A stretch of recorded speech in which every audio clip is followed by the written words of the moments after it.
What's up, everyone? Welcome back to District Baseball, District Nationals, episode 1.7. I am Nick. You can follow me on Twitter at the Coach Moose. He is Trey. You can follow him on Twitter at reverse 2Rs, 2Ss, and the show at District BSB.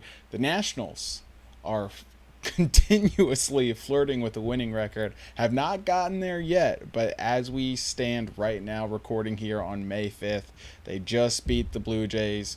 Won that series. They sit at 17-17. I believe they're at 500 for the third or fourth time this season.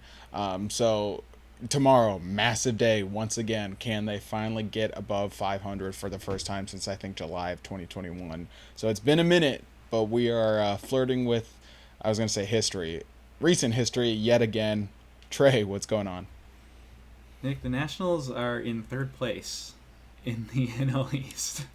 If the season ended today, which it won't, it's not, but if it did, the Nationals are a playoff team. Wow. Yeah, well, no, it's been okay. Listen, it's been a weird week of baseball for the Nats. Yep. I think we're gonna. Well, I'll hold off because I think we're gonna get into it. But yeah, we're just confused. We're confused. We're very confused right now about where this team is, because there's just a lot of questions. Yet they're still managing to put up some W's as well. So it's weird. It's weird for sure. Yeah, and I think that's just kind of a good place to start because they're okay. How I'm gonna try to take a step back and find the right way to say this. If you look at the Nats, I guess specifically on paper, they're not a good team. I feel pretty comfortable saying that. And I know I'll probably take some flack for it, but whatever. It is what it is. That being said, they're getting performances from people that like you wouldn't expect, or like, Eddie Rosario today is a perfect example. It comes into the game hitting like .086, hits the go-ahead home run. Somehow. Things like that are just continuously happening, right? But they only happen once. There was a series, I can't remember who it was against. Actually, it was the Astros. It was the Astros, where Joey Meneses, who's hitting like 200 on the season, has the walk-off and, like, I think had like 6 or 7 hits in the series. Like, it's things like that are continuously happening for the Nats. But, like, you wouldn't say Rosario or Meneses or anyone to that effect is like good. Definitely not. So it's weird, man. It's really weird. Like, they're winning, and at the end of the day, that's what matters. But at the same time, it's like not convincing. Yeah. I think the Nats they're leading the league and come from behind wins. Today was their 12th.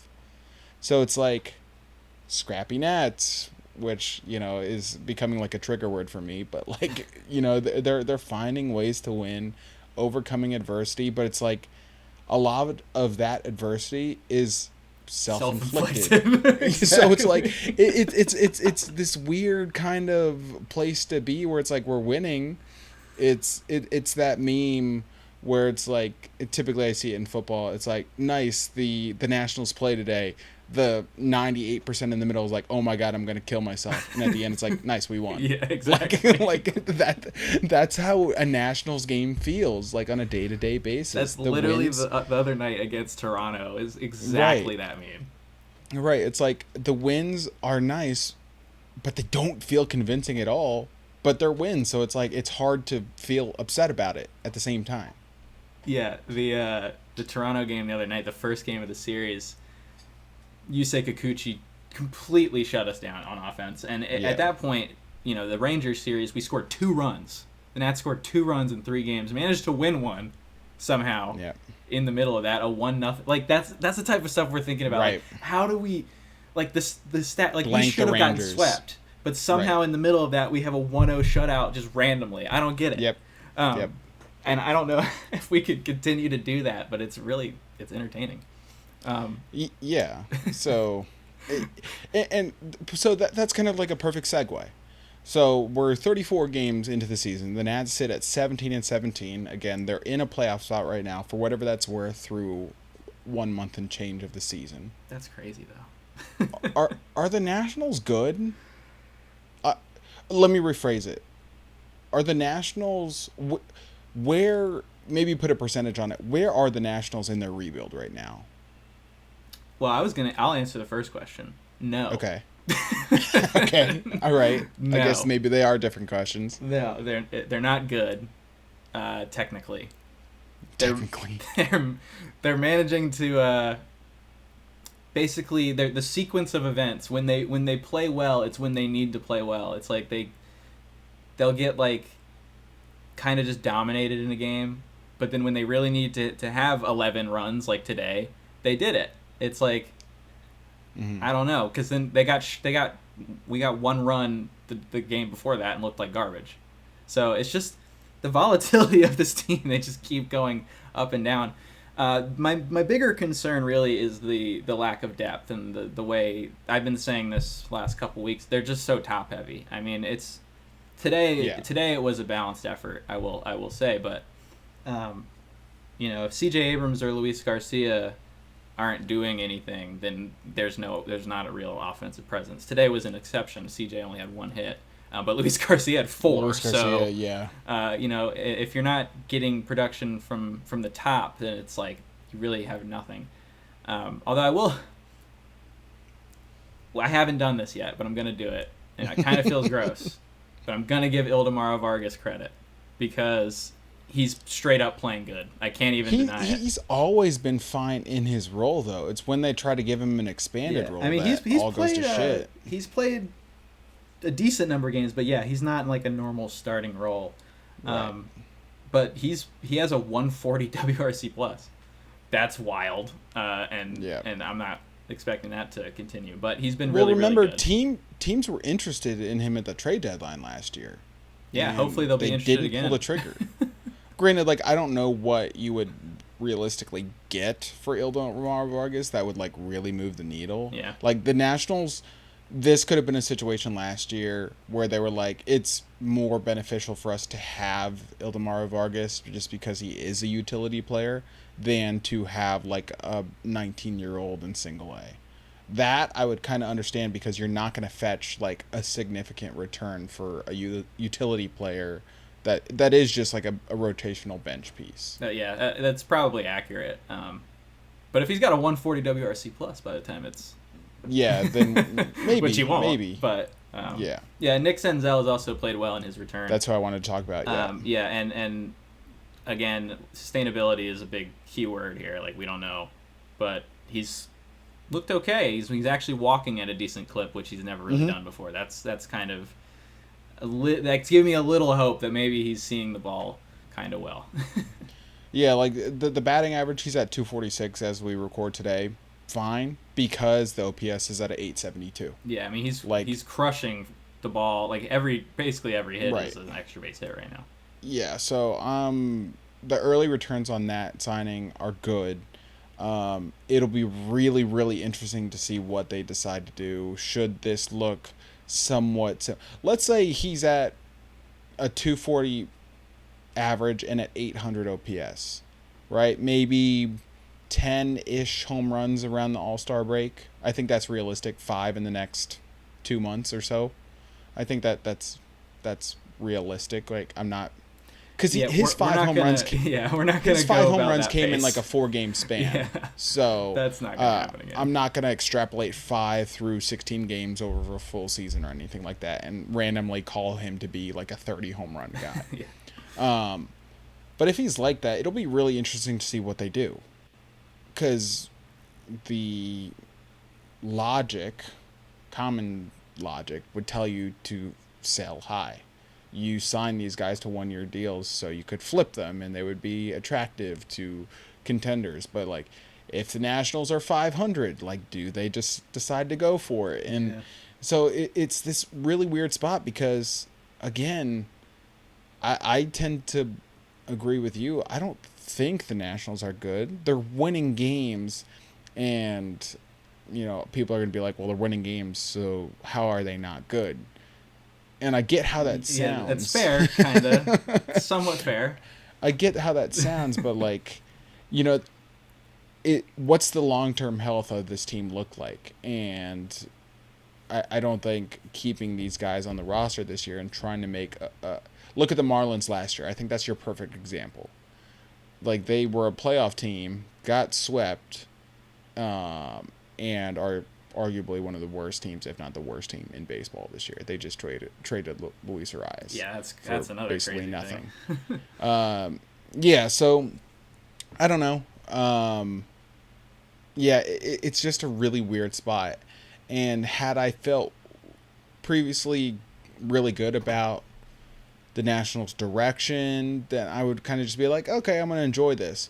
But because there's been several head-scratching moments throughout all of this, I'm really concerned that they're going to be like, oh, we're a playoff team. Yeah, I mean, I think that's the wrong way to go. Yeah, I definitely have concerns about the offense because they just die sometimes. Yeah, they really do. And like you can't have that too often, as often as it happens to the Nats. I mean, basically that happened 3 times this week, 4 times almost. And then they had 2 really good offensive games. Right, and then they'll have those magic blow-up games, and everyone's like, "Oh yeah, look where all the haters now," and it's just like, okay, still look at the overall stats. Yeah. I mean, take out these stat padding games, and it's awful. Yeah, I mean it's hitting wise. Yeah, I will say, pitching wise, they've been good straight up, and even by the bullpen's the not been metrics. good though. Yeah, bullpen has not been. Bullpen's been suspect, although there has been some potential luck factors. But yeah, the starting rotation has been pretty good. Gore got lit up today, but he's been pretty solid. Trevor Williams has been like really good, and that's weird. Jake Irvin's been solid. Mitchell Parker's been good. The only guy that's really not that great is Corbin, obviously. But even the peripherals don't hate him that much. So I do though, so I can pick up where the peripherals. Yeah, you're the Knicks peripherals say this guy sucks. Exactly. Yeah. But Derek Law's been good. Dylan Floro's been really good. The Barnes duo, actually Jacob Barnes more so than I was gonna say Matt Barnes sucks. Matt Barnes has been whatever. His time is bad. But time's over. Yeah, so there's something there. I think the pitching has been more legit than the offense so far. Like it's more sustainable. I agree. In terms of the underlying numbers. But yeah, it's just the way that the offense just can drop off is a big problem, and it's frustrating because like we're at a point where we're 500 in May. Looking at a roster that if they put a little bit of money into the free agency, where would we be? I mean, think about it, like, because we're getting production from Jesse Winker and you're getting production from Nick Senzel, but like, Joey Meneses is a black hole. Eddie Rosario is a black hole. Yeah, like you talked about it on District Baseball. Had they signed Rhys Hoskins for what, $5 million more? What does this team look like? We probably have 20 wins right now. Right. So that's exactly what we're talking about. Like that's why the whole offseason we were just like, we got to sign someone, do something, because even though even if they did sign someone, I still wouldn't have believed this team was ready to compete. But you have basically that entry level signing. For every team needs one to start their push towards the playoffs. And for the Nats case, back in the day, it was Jason Worth in 2011. Where they sign him, they don't make the playoffs that year, but I would say that was the spark of the rebuild. That's basically saying, hey, we want to go in and actually compete, and like we want to end this rebuild and start winning championships. And I was hoping that they would consider doing that with someone this past offseason. Now they're really going to need to do something this next offseason, especially if they're going to play this well. If they're gonna win games without the free agent help, just give them some free agent help, and you might be back in the playoffs. Like I mean, that was kind of our big issue because they are managing to win games, but there's still so many gaps in this team, especially offensively. Yeah, it feels very fragile. This could all fall apart, which I guess could be true for a lot of teams, regardless of the record, but. For the Nats in particular, we cite the depth over and over again, and it feels very fragile. So I want to shift gears a little bit. We talked about the offense in particular. There's a lot of... Okay, relativity is a big aspect to this, but there's a lot of big names on the injured list right now for the Nationals. Mainly, we talked about first base. Joey Gallo's on the injured list. Lane Thomas is on the injured list. Victor Robles, Stone Garrett. But also in the rotation and just pitching in general, Josiah Gray's still on the injured list. Cade Cavalli, we already knew was on the injured list, but should be making a return within the next couple of months. Robert Garcia, who's been kind of nails for them over the past, not quite a year, calendar year, but just close to that. He's been pretty good. He's on the injured list right now. The Nationals are going to have tough-ish decisions, but regardless, decisions to be made when these guys get healthy. Specifically, offensively, Gallo, Garrett, and Robles are all on rehab assignments right now. So this lineup and just overall 26-man roster could look very different here shortly. So I kind of want to play a game, maybe do a quick exercise, and talk about what the moves will be when these guys get healthy. So as it stands right now, again, May 5th, starting pitchers, you got Patrick Corbin, Mackenzie Gore, Jake Irvin, Mitchell Parker, Trevor Williams. Your relievers, Kyle Finnegan, Hunter Harvey, Jordan Weems, Dylan Floro, Tanner Rainey, Jacob Barnes, Derek Law. Catchers, Ruiz, Adams. Infielders, Abrams, Garcia, Lipscomb, Meneses, Nunez, who may as well not exist. He never plays. I always forget he's on the team. Senzel, Vargas, and outfielders, Winker, Young, Rosario, Call. So we'll start at the top. Joey Gallo. Sort of seems like he'll be the first one back. He had a rehab assignment in Fredericksburg, I believe it was today. He might have played more games, but I just saw the one today. Hit a bomb. So it seems like he'll be back sooner rather than later. They have an off day tomorrow. Would not shock me if he's activated before Tuesday's game against the Orioles. Gallo comes back. Who's the first one out? Well, if it was me, it would be Joey Meneses, but it's not. It won't be. So I would think Lipscomb probably goes down. Yeah, that was the corresponding move when Gallo got hurt. Lipscomb is not a first baseman. I was worried this was going to happen with the whole spring training thing. They were just going to throw Lipscomb in the fire. This was my point. I was like, please just let him. I mean, obviously they kind of had to call him up because of the injury to Senzel, so it's not like what I was. But I was like, yeah, let's pump the brakes. Just let him. This would have been the perfect opportunity to call up Millis and let Adams play first base. Yeah, that would have been the perfect move. It just doesn't seem like they're gonna ever do that, unfortunately. No, if they haven't done it yet, they won't do it. So so Gallo in, Lipscomb out. I would agree with that. Also, just for Lipscomb's benefit, I think. Yeah, he needs to get some more plate appearances. Like he can really pick it at third base, and I'm sure at second base as well. And he'll be valuable as a fielder, but he's got to learn how to hit the inside fastball. Teams have been eating him up on the inner half of the plate, and he can't turn on a ball. So he's got to go to the minors and figure that out. But I still like him. I still think he can be good. Yep. And I think eventually he'll take over that Vargas role where he'll just spell guys here and there, and he won't be like an everyday player, but he'll be playing regularly enough that it won't like stunt any development. Like he'll get good enough plate appearances when it's all said and done.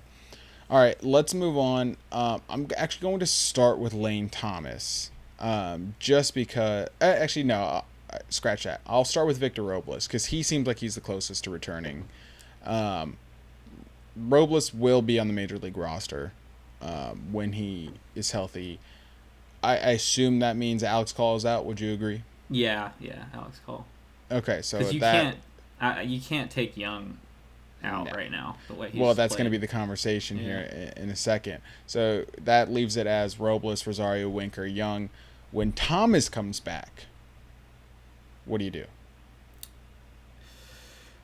Okay, well, I obviously drop Rosario, but what will they do? But that's the question, and a lot of this, stems from what does Rosario look 2 weeks from now when Thomas is healthy or whatever. Right? Did he have a torrid 2-week stretch? Because they've been trying to parade this like, oh, Rosario's always been a slow starter in April. Like he always turns it on in May. And they're Fair, not kind wrong, of, but not right? to this level. He's been a 200 hitter career in like March and April, and he's gotten better in May. So like they're not wrong, but he was awful. But if he does start hitting, yeah, then it's it tough. sucks. It sucks. But I think they're gonna send down Jacob Young. Yeah, I'm already gonna prepare myself for that to happen, because I can already see. Because I mean, right now Jacob Young is hitting well enough. To be fair, his hitting profile isn't one of being that great. I mean, he kind of has to hit for a high average to hit well at all, because he doesn't have... He is right now. That's the thing. He is. So yeah, it's just like, will he still be doing that in a couple weeks? If he starts not hitting as well and Rosario gets a little hot, then they're probably gonna... It's probably not even a question for them who they would pick, because Young has options. But if it's me, I don't want to take Jacob Young out right now, because he's just been really valuable in all facets, really. All facets. Yeah, like he deserves to be in the everyday lineup. He's hitting well enough. He's hitting above average. That's all I've ever asked of him, was just to be above average slightly, or even average. Because he's great basically everywhere else. Yeah, exactly. I mean, he's unreal in center field, and he's one of the fastest on the players base in the league. paths too. Yeah. So it's like when Robles comes back, even before Thomas comes back, I still want Young playing every day over Robles. I agree. Yeah, I think you have to. Robles can play over Rosario. Cool with that, but or like might he see can that play like over a lefty lineup, have Robles and Young in it on the same day. Or if they want Robles over Winker to DH, I'm cool with that too. But I think Young has to be in the lineup. But when Thomas comes back, I think we both kind of agree it's going to be Young. Probably. We don't agree with it. Yeah. We just think that's what's going to happen. Or wait. All right. So is it? When did the call go back down? For Robles.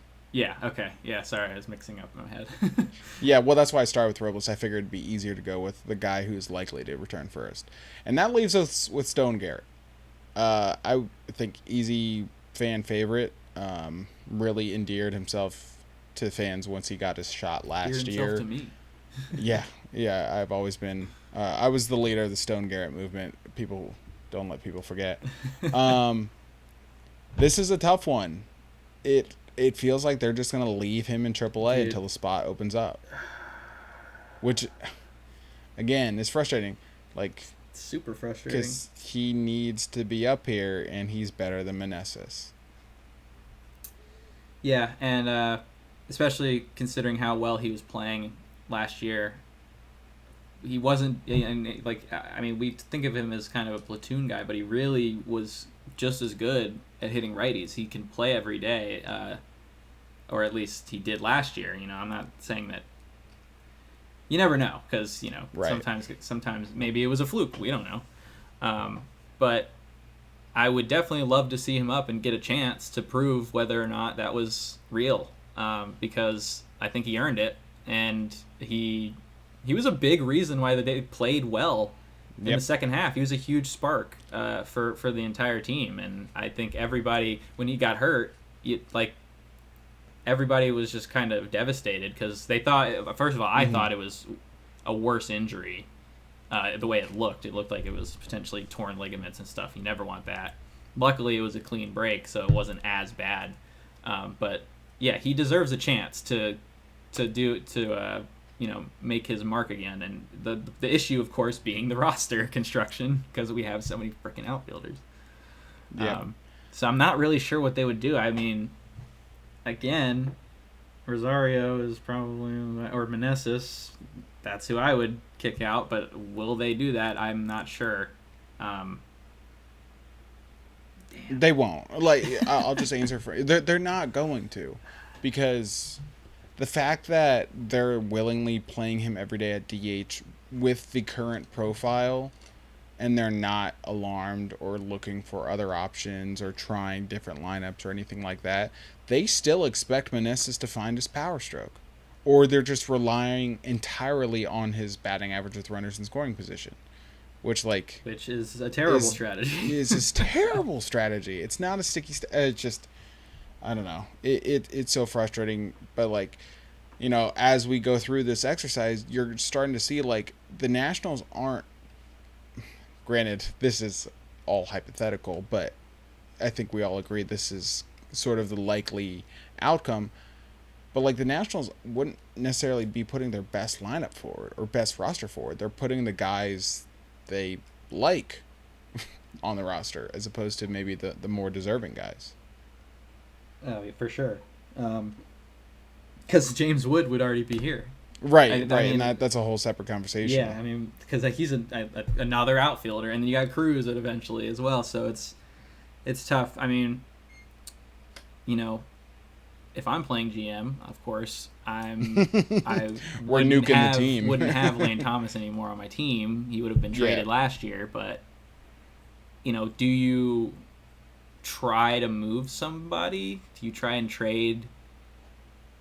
I mean, what do we have anything that? But like, and another thing we haven't even talked about yet is like they are wasting a roster spot just so they don't have to give Nasim Nunez back to the Marlins. That's true. Yeah, Nunez does not play. His profile like makes sense as it comes to why you would roster him: speed, good glove, defensive replacement kind of thing. But Garcia has been so solid at second base, like you don't really need to take him out of the game. Like you can't really afford to take him out of the game because of his bat. The Nationals don't play with a lead almost ever, right? We talked about how they lead the league and come from behind wins, which is great, right? But that in and of itself lends itself to not ever having leads in a game where you would need a defensive replacement. Right. So it's like Nunez has become irrelevant, and because of the Rule 5 stipulations, they can't assign them to AAA or DFA them. So they're literally just wasting a roster spot that could go to someone that could actually potentially help fix the lineup. Yeah, and the bigger issue too is like they did the same thing last year with Thad Ward, but he actually pitched. And at least he pitched. I was never a fan of him, but at least he pitched. He actually played, and then they were actually. I mean, maybe it was a phantom IL stint just to.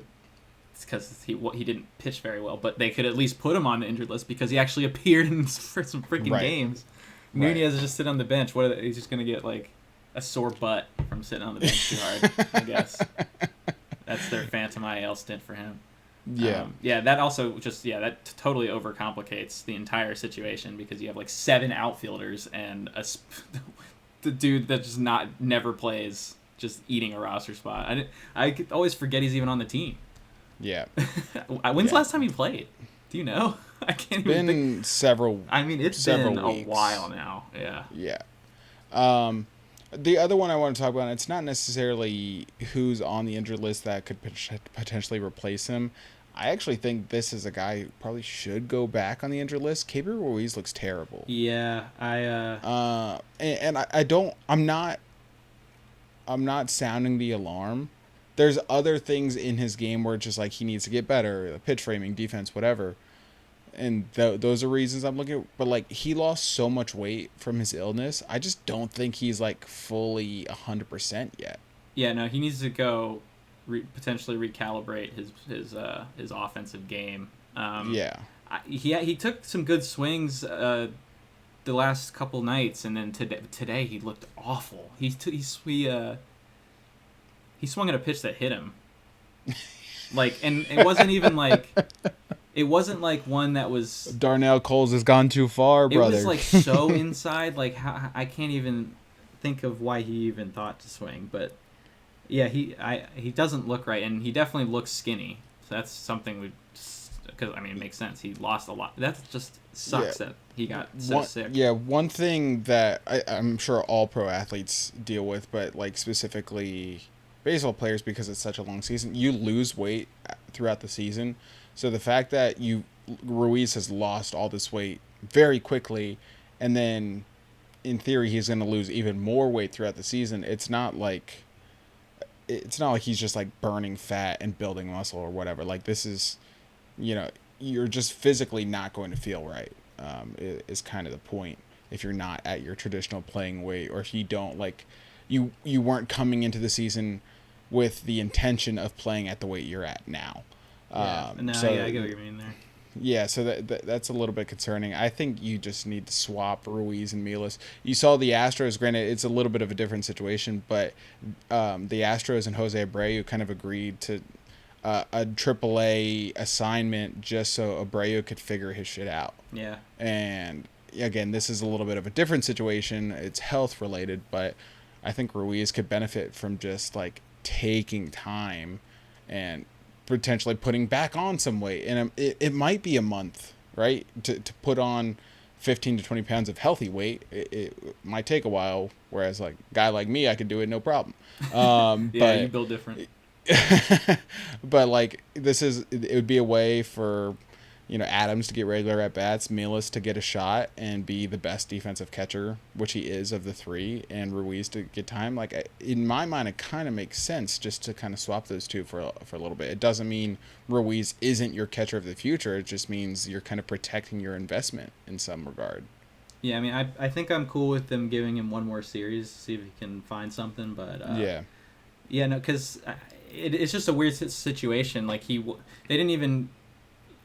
I guess he like maybe wasn't as sick as he ended up getting initially because they didn't put him on the injured list. They kind of expected him to recover, and then it just kept getting worse, I guess. So just kind of a weird situation. And if they did decide to send him down just to get either put on the injured list or just go down and recalibrate his offense, then I think it would make some sense.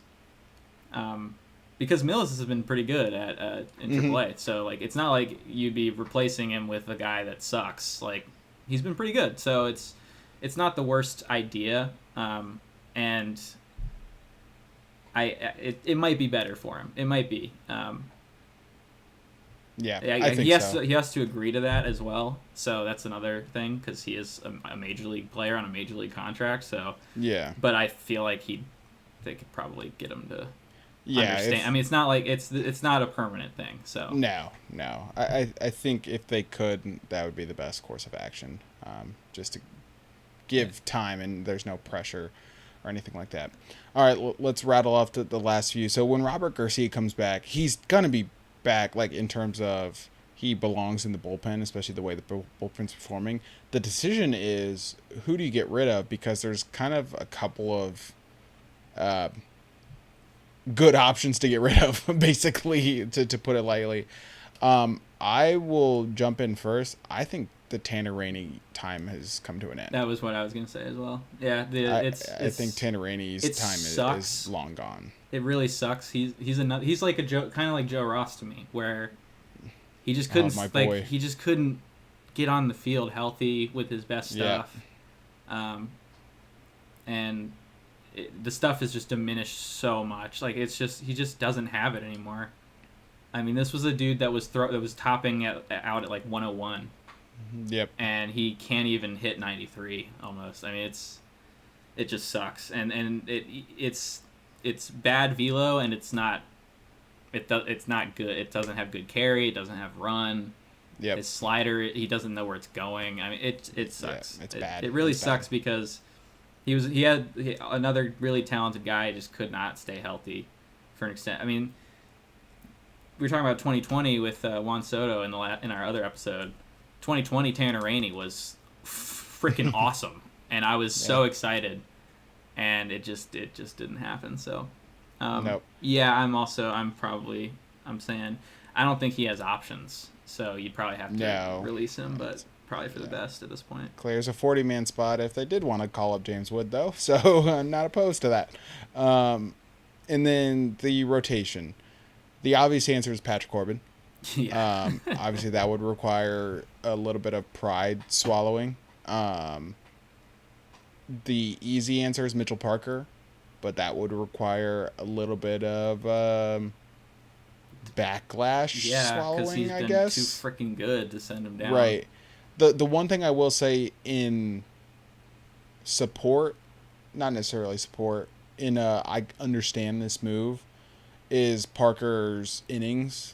They could just put him in AAA. So similar to what remind me the guy's name, the Marlins guy they sent down after he had 30 whiffs against the Braves. This year? Yeah. Oh, I can't remember his name. I don't remember. That's gonna bother me.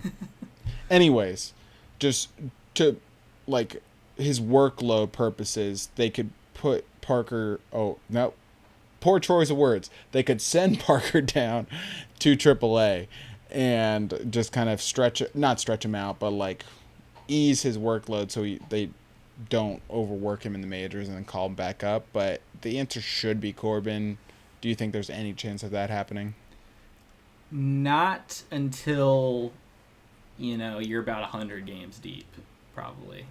I would say until Cavalli comes back, and then they have Cavalli and Parker / Gray and Rutledge / Sedon to like fill in that pitching depth.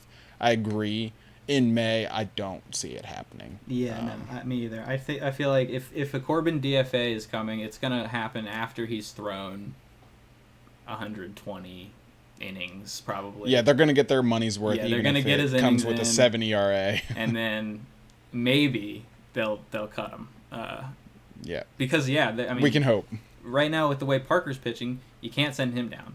No, Gray's coming back, and then you have yeah. Cavalli, who's kind of, I don't know what they'll do, if they'll They could send leave him on Cavalli in rehab. AAA. Yeah, so they'll send him He's on still a rehab, and prospect. then we'll see like if they end up leaving him in AAA or not. I guess Corbin would kind of depend. It would kind of depend on what they do with Corbin, if Cavalli gets in the rotation or not.